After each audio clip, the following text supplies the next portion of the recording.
Our text will be found in 2 Corinthians 5:21. It says, Paul describes an eternal identity gifted to us by Christ.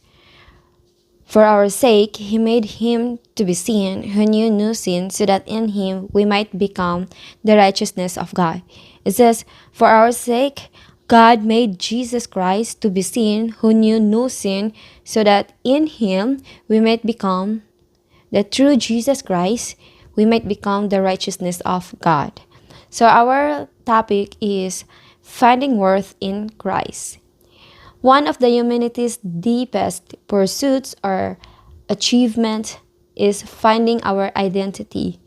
We want to know who we are.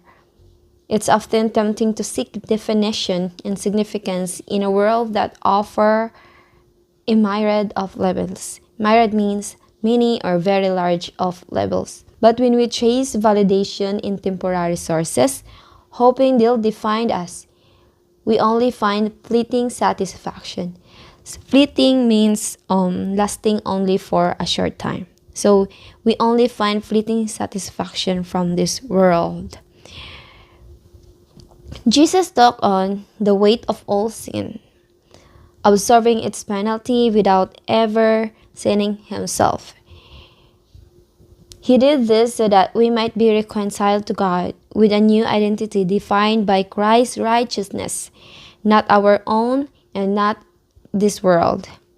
Christ has sacrificially given us a new identity and purpose.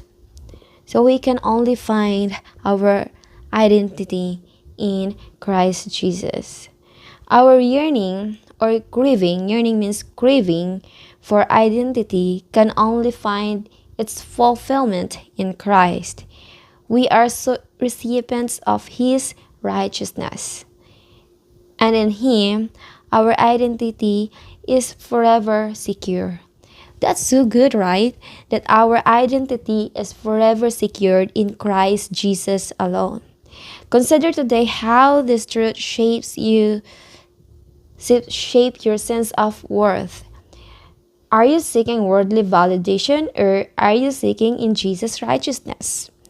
How might recognizing your identity in Christ transform how you view yourself and interact with the world?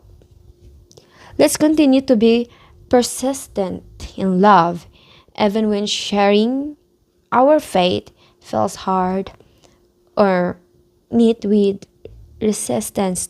Don't give up. Every act of love is a seed planted in God's time. Trust that He is working even we don't really see it immediately. So let's remind ourselves that we can only find our identity in Christ Jesus alone, and that identity is forever secured through Jesus Christ.